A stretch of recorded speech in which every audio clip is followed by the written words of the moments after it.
right, another day at anchor. It was a nice quiet night. We just swung on the hook here in Daytona. We are anchored in about 5 feet of water. The tide swing is only about a foot over here.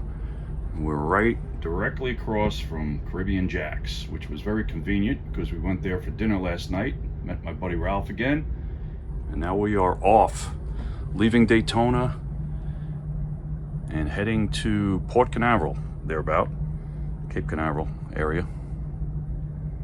Long day, probably a good 10.5 hours today. Oofa.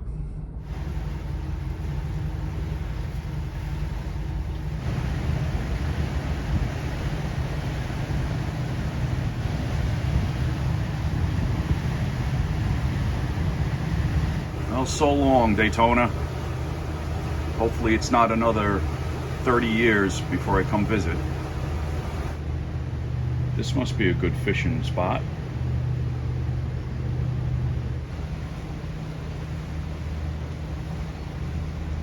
Oh, maybe clams? Or just bait fish. Yeah, it looks like bait fish. There's a lot of hidden creeks and tributaries off the main channel here. Secluded beaches. Nice place to dinghy up to. Bridget and I are going to explore that in Fort Pierce. Tomorrow, Bridget will be back. I know everybody's been waiting.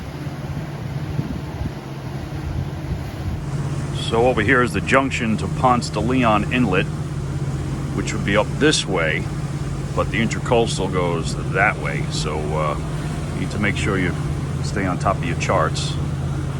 It's not really marked very well going out to the inlet, but you can see all the buoys and the markers for the intracoastal waterway pointing the way. Seeing a lot of these signs peppered all over the place. It says slow speed manatee zone. Haven't seen any manatees though. They must congregate in like these calmer waters back by the mangroves.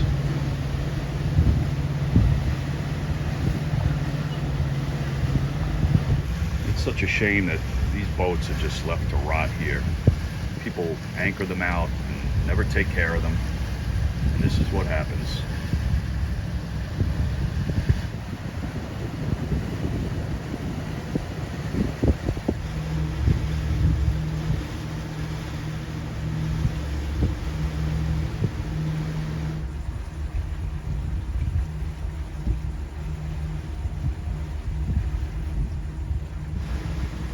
It's interesting to read all the names of the boats and to wonder how they came up with the name. Like, is that guy is he a chef?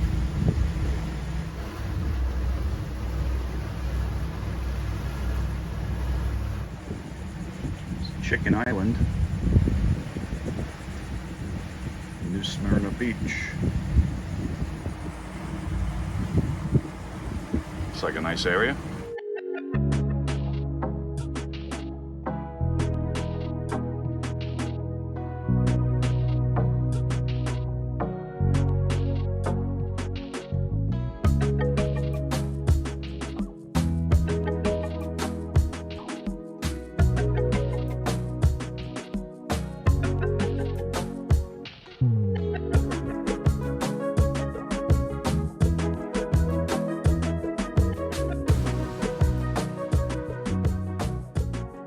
So Smyrna Beach has a free dock right over here. Apparently you could dock there. I don't know what the rules are.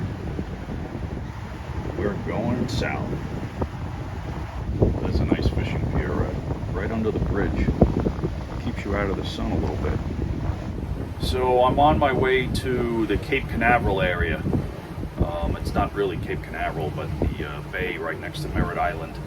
I was hoping to catch a rocket launch, but it doesn't look like we're going to get one. There was one a few days ago, which we missed, and then there's one, I think, in a week or so. But that's a bucket list item. One of these days, hopefully Bridget and I will come back by Port Canaveral and and take a look at a rocket launch. That would be really neat to see up close.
Alright, we are approaching Mosquito Lagoon. I guess I should get my bug spray out. So here, after we go through Mosquito Lagoon, which is a tight channel, we need to cut through this canal right here, which is called Hollover Canal. Not to be confused with Hollover Inlet. And that will bring us into the backside of Merritt Island. And then you have Cape Canaveral, Merritt Island, and then Cape Canaveral back there. It's a funny name, Mosquito Lagoon. Look at the size of this place.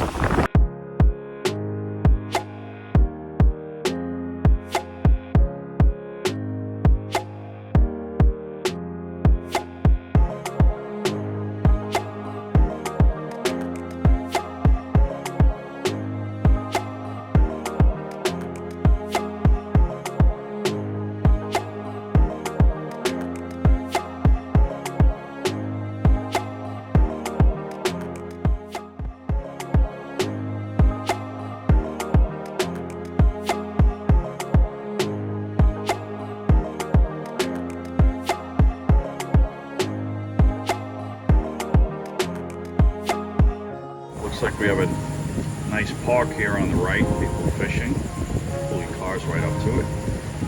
And on the left side of the canal, on this side, you really can't see anything, but that is towards the Kennedy Space Center. They launch all the rockets, NASA and SpaceX.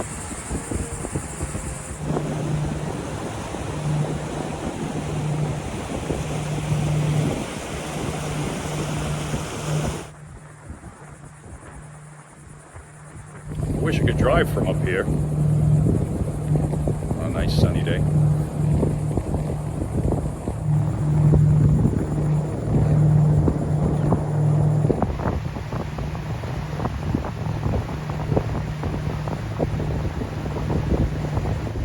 We're coming to the end of the canal.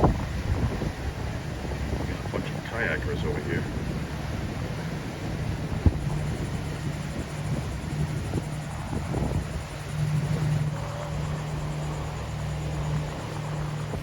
Kayak 7 Seas, you guys ever launch out of here? Way out there in the haze. I believe that's one of the launch buildings or assembly buildings for rockets. Water is really shallow outside of the channel here. You can see 1 foot, 3 feet. Got bare islands right along the channel. Got to be really careful. You can actually see all this open water is only a couple feet deep.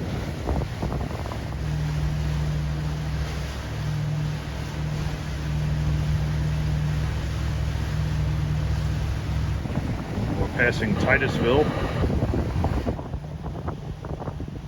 All over the place, crab pots again. Right in the middle of the channel.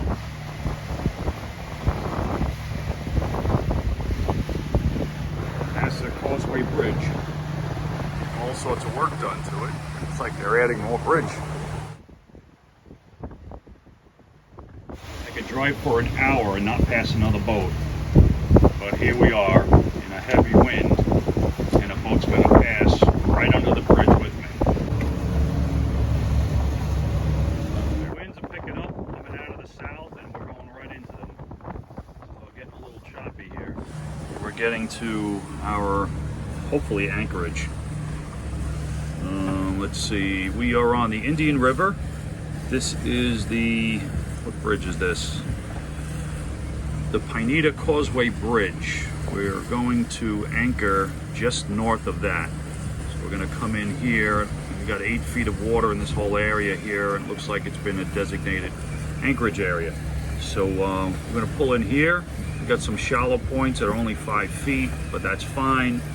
And this should protect us from this really bad southeast winds that are coming up. So we should be nice and calm right here in this area, which is way out there. I don't know if you can see it. Sorry, gotta focus. So there's the bridge and there's the causeway. So we're gonna try to get in the lee of that island, that causeway. And that should protect us from the winds, and we should have a relatively calm evening. All right, we're still over an hour away from this anchorage, and already I see a noticeable difference in the waves. There's no more white caps, so we should be really good over there.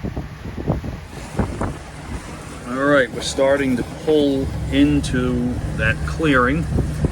It's up here. We still got a little ways to go, but I'm starting to see crab pot floats all over here, so I'm gonna need to watch where I'm going on the chart, check my depth, which is fine, 9 feet, and I gotta watch out for these crab pots. So let's see, gotta thread the needle. All right, these damn crab pots are like taking up the entire anchorage here, so I gotta find a spot that's clear. All right, we have set anchor. We are in 7 feet of water. The tide's only going to go down another couple feet, so we are going to be in at least 5 feet of water, so we're going to be good. I don't see any crab pots too close, so we're not really protected from the wind, as you can hear, but the waves aren't too bad, so we don't have too much of the fetch across the bay here. So I think we're good. I'm going to set the anchor alarm and make sure we don't drag. I have about 60 feet of line out, and we're only in, like I said, like 7 feet of water, so we should be pretty good. Time to make dinner. All right, we are set. We're not dragging anchor. We got the sun beaming in here, and we got steaks on the grill. We're going to celebrate with the ribeye, some mashed potatoes. Really hearty man's meal after a long day, 10.5 hours on the water. So thanks for sticking along. Tomorrow we will be, God willing, in Fort Pierce, where we pick up Bridget again. So we'll see you guys all tomorrow.